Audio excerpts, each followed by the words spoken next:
Your time is near. The mission's clear. It's later than we think.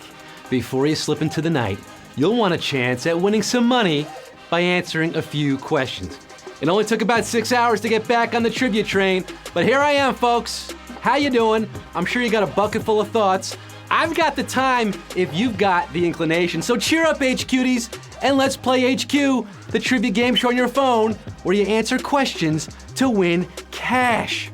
I am your hoist with the moist green organic that your feet tread upon, Scott Rogowski, aka Trivia Papyrus, aka host of Prussia, aka Quizman the Family Berserker, coming live from the land of lizards, floating in the blimp-a-lot with all 565,000 of you, including the New Jersey gang, Gianni Mandil, Gianna Ancona, Lindsay Fennel, T-Flo, Floyd the Chimpanzee, Millie in Peru, and a happy birthday to Rebecca Mala, Nathan Spellberg, Charlie Eden, and Rob's sisters Becca. Rob's sisters Becca, I think that's who that is. Is this your first time racing with the wind, flirting with trivia here on HQ? Well, have a cup of coffee and catch your breath while I Scott-splain the rules of the game. I'm gonna ask 12 questions ranging from easy to hard. You're gonna have 10 seconds when I start reading the question to tap your answer. If you get it right, you move on to the next round. Make it to the end. Answering all 12 questions correctly, you win or split the prize. And tonight's prize is 2,000 pebbles, 2,000 marbles, $2,000. With that kind of dough, you could buy a serpent deflector, a mud rat detector, a ribbon reflector, and a cushion convector with enough left over for a picture of nectar. All right, shake it off, guys. We're about to start here. Have you been waiting all night for HQ? It's time to sink your toes into the ground and set a different course for trivia glory. A few pro tips. Make sure your device is fully charged. If you're distracted by the chat, please swipe it right so you don't lose. And if you've tread primal soup, please wipe it from your shoes. We keep things tidy around here. You got it? You got it? You're good? Then let's do it. Let's get down to the nitty-gritty. Let's get this show on the road. Q1. Which of these NFL teams is based in the Bay Area? Atlanta Falcons, San Francisco 49ers, or the Dallas Cowboys? The Bay Area. Which one is it, huh? Dallas and Atlanta? Well, they're both landlocked, nowhere near a body of water. This team may play in Santa Clara, but they're repping San Francisco. That's right, sitting on the dock of the bay, baby. The San Francisco 49ers. Niners. Shout out to Joe Cool, Joe Montana, Ronnie Lott, Roger Craig, Candlestick Park, 544,818. Got it right. Oh, I love those old Niners teams. These days, I don't really follow them.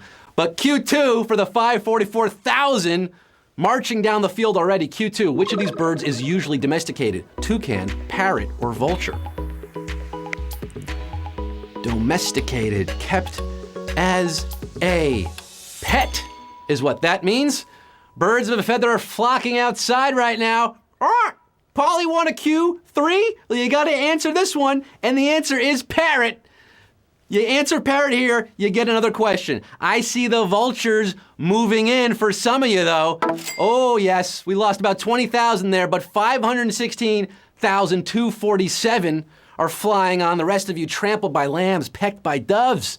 Q3 for the 516,000 plus HQTs left. A Scotch whiskey that is not a single malt is called what?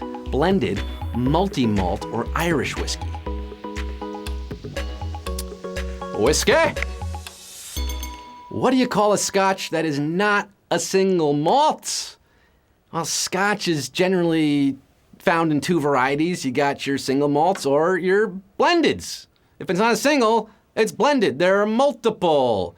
The singles are just, from a single distillery, and the blendeds, they got a couple different ones mixed in there. And ooh, look at this. Little brutality here at Q3. 174,000 out. No mas for you. 324,088.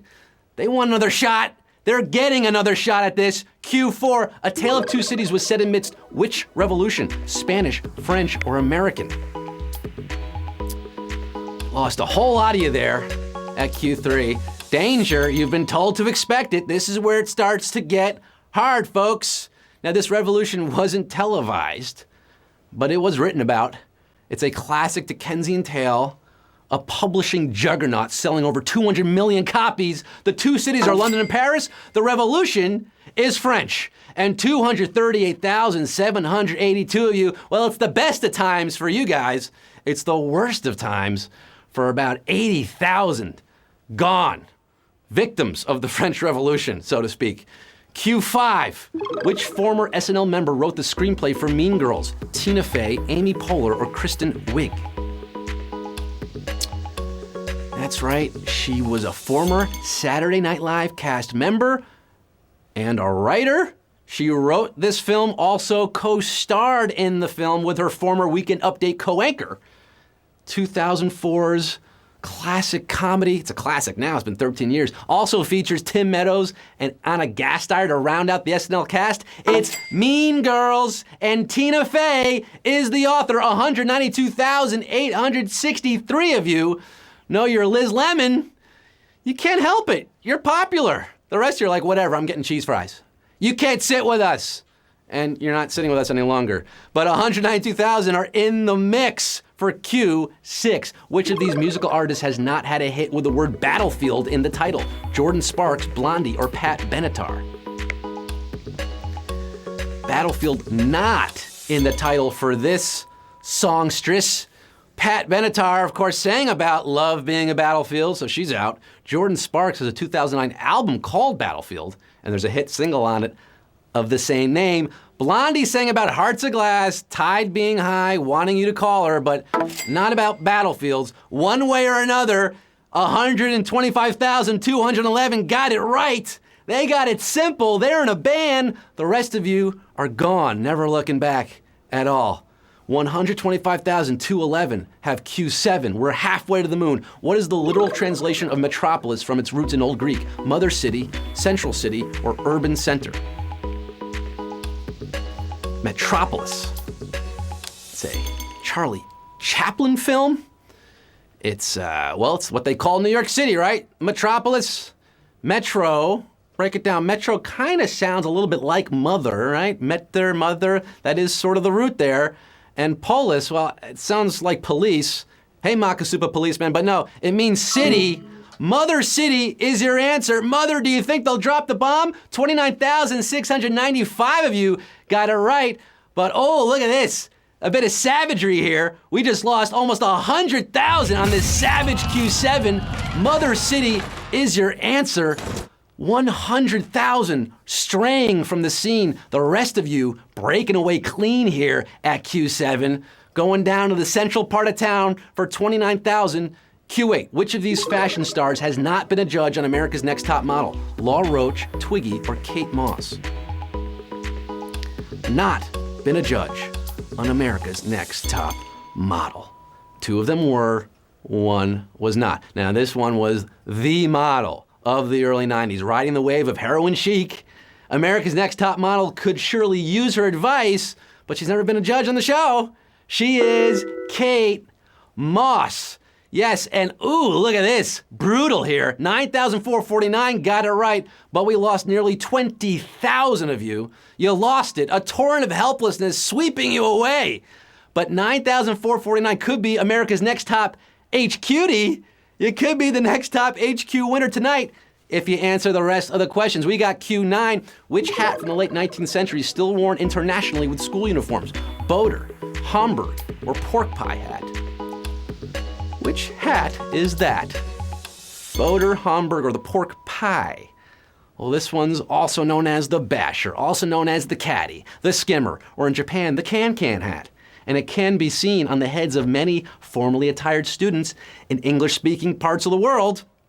It's the boater. Boater hat is your answer. 3,998 of you got it right. You're boating on, you're swimming along here. The rest of you finding yourselves aboard a craft bereft of war, stranded on the ocean of Osiris at Q9. But 3,998.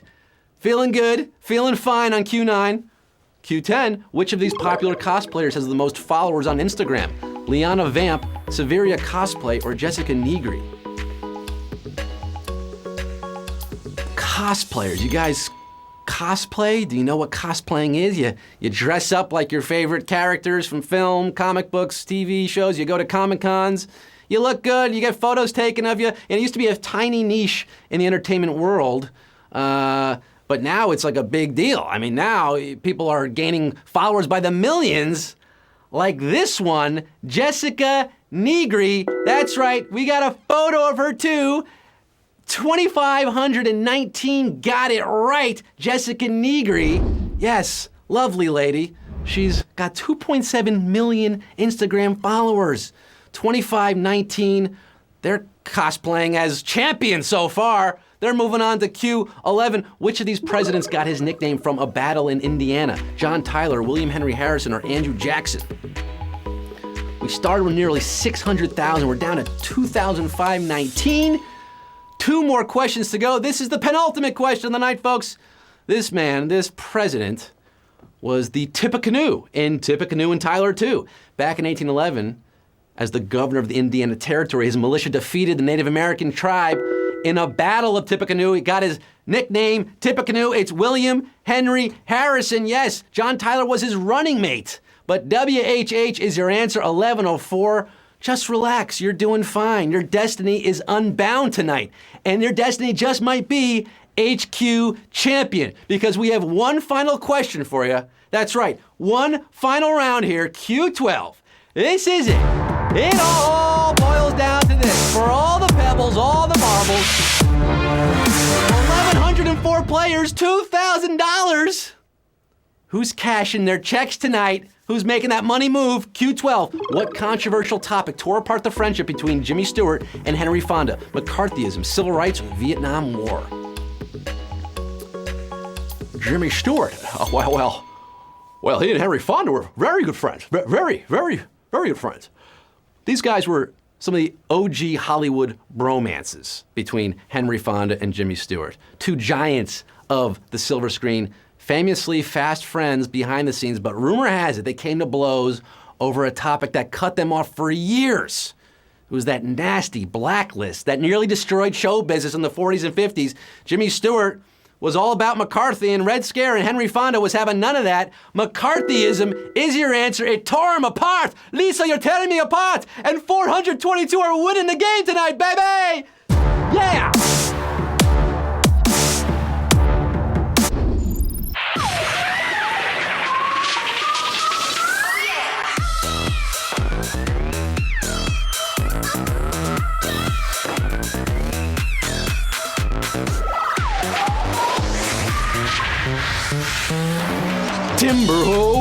Timber, oh, this timber's gotta go. We have 422 winners here. Winner, chicken marsala dinner. $4.74 to 422 of you. Maybe that's enough for a few chicken wings. Okay, so more of it's like a chicken wing dinner, all right? Get a couple of chicken wings if you want with your money tonight. Congratulations, guys. 422 new winners here on HQ. Thank you for playing. Please tip your waitstaff. Exit through the side doors. I hope you enjoyed myself. If you want more of me when HQ isn't live, follow me on Twitter @Scott Rogowski or on Instagram @TrapTrebeck. If you want more HQ, we are back tomorrow at 3 p.m. Eastern Time, noon Pacific. That's right, 3 p.m. Eastern, noon Pacific, tomorrow, Friday, the last Friday of 2017. Can you hold out for 18 more hours? Can you? Until then, this is Scott Rogowski signing off saying, if life were easy and not so fast, I wouldn't think about the past. Merry Fishmas!